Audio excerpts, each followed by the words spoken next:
আসসালামু আলাইকুম dear learners. দেখতে দেখতে আমরা প্রিপোজিশনের বেশ অনেকটা পথ চলে এসেছি। প্রিপোজিশনের মূল ধারার যে প্রিপোজিশন গুলো আমাদের ছিল আছে, যেগুলোতে ফ্রেজ বেশি ব্যবহারের তুলনায় আমরা অনেকটা সেই প্রিপোজিশন গুলো শেষ করেছি বলা যায়।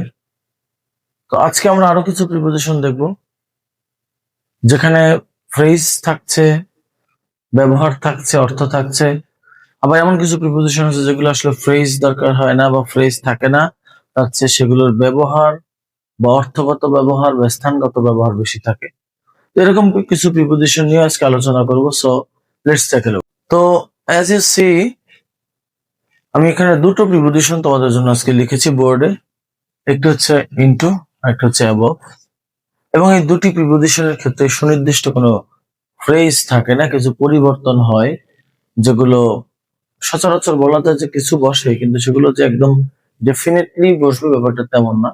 অর্থগত দিক থেকে সাধারণত দুইটা প্রিপোজিশনই বেশি ব্যবহৃত হয়। যেমন আমরা যদি ইনটুর ক্ষেত্রে ব্যবহার করি, দেখো ইনটু সংঘর্ষ বোঝাতে, অর্থ প্রকাশ করতে ইনটু বসে, গতিশীলতা বোঝাতে ইনটু বসে, অবস্থার পরিবর্তন বোঝাতে ইনটু বসে, সংখ্যায় ভাগ করা বোঝাতে ইনটু বসে।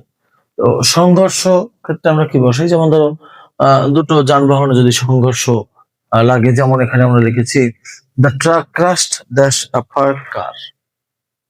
The the car crashed dash a far car. একটি থেমে থাকা, একটি দাঁড়িয়ে থাকা ট্রাকের সাথে একটি কারের সংঘর্ষ লেগেছে।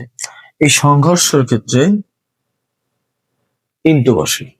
আবার ধরো গতিশীলতা, গতিশীলতা বলতে বোঝানো হয়, সাধারণত এখানে বোঝানো হয়েছে যে বাহির থেকে ভিতরে প্রবেশ করা, গতিশীল অবস্থা। The teacher entered into the classroom. শিক্ষক শ্রেণীকক্ষে প্রবেশ করেছেন।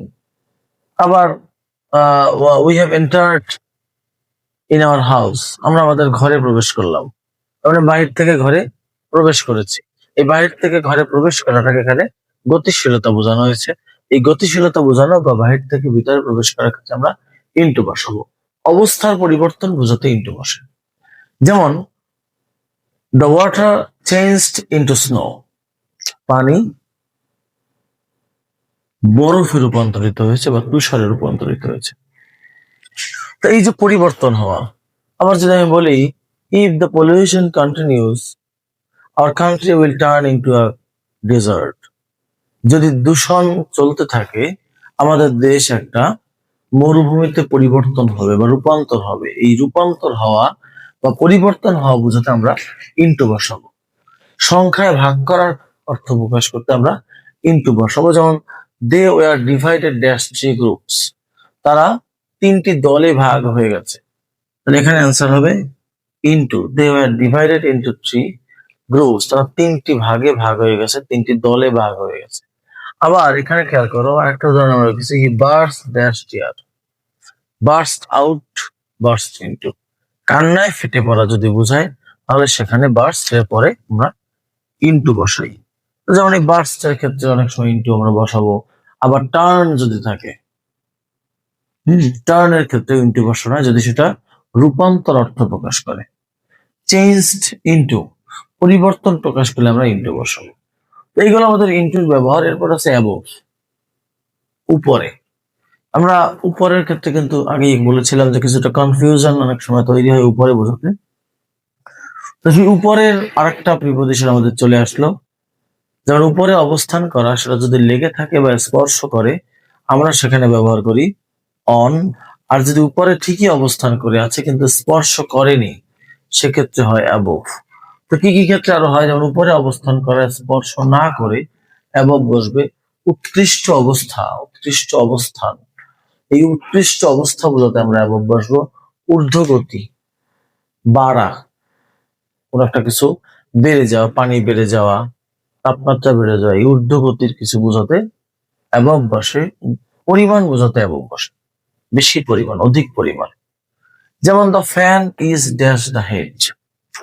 ফ্যানটি কোথায়? মাথার উপরে। ফ্যানটি কিন্তু মাথাকে স্পর্শ করেনি, আবার ফ্যানটি মাথা থেকে উপর থেকে সরেও যায়নি।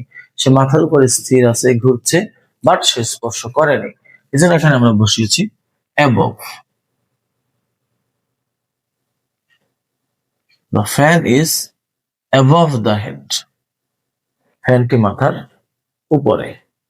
হি ইজ ড্যাশ কারাপশন, সে দুর্নীতির ঊর্ধ্বে, মানে কি দুর্নীতি সে করে না, সে অতি উৎকৃষ্ট বা উন্নত অবস্থান চারিত্রিক বৈশিষ্ট্য বোঝানোর জন্য এখানে আমরা বসাবো above, he is above corruption.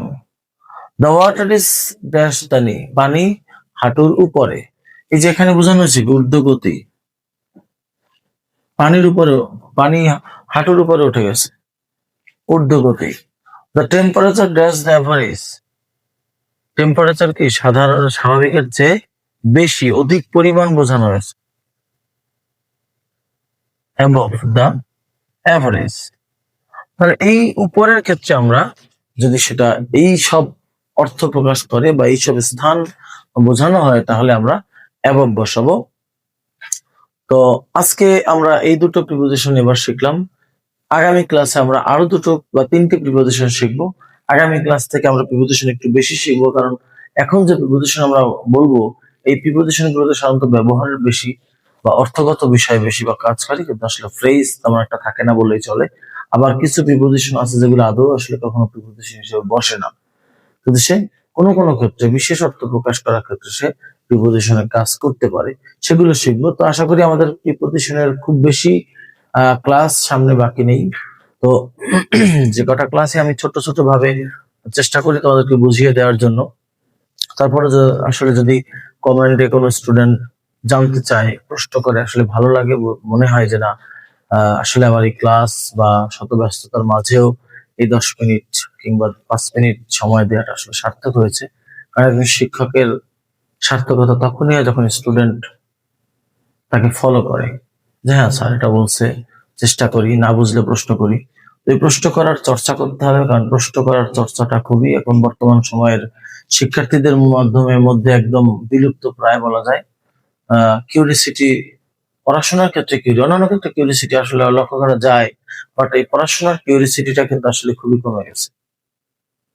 আমরা যে মোবাইল ফোনের দোষ দেই, আসলে মোবাইল ফোন তো আসলে আমাদেরকে ইউজ করে না, আমরা মোবাইল ফোন ইউজ করি। কিন্তু আমরা বর্তমান সমাজে যে অবস্থাটা হয়ে দাঁড়িয়েছে, আমরা মোবাইল ফোনের দ্বারা ইউজ হচ্ছি সারাক্ষণ, বিভিন্ন আবেগ অনুভূতি যা হোক সব নিয়ে মোবাইল। আসলে আমার এমনকি এমন একটা সিচুয়েশন অনেক সময় হয় যে আসলে মোবাইলটা ইউজ করতেছি, কি কাজে ইউজ করছি, কি করতেছি মোবাইল দিয়ে, আমার কোনো পারপাস নেই। তো এতে এইভাবে আসলে একজন স্টুডেন্টের জীবন বা লক্ষ্য পৌঁছানোটা মুশকিল হয়ে যায়।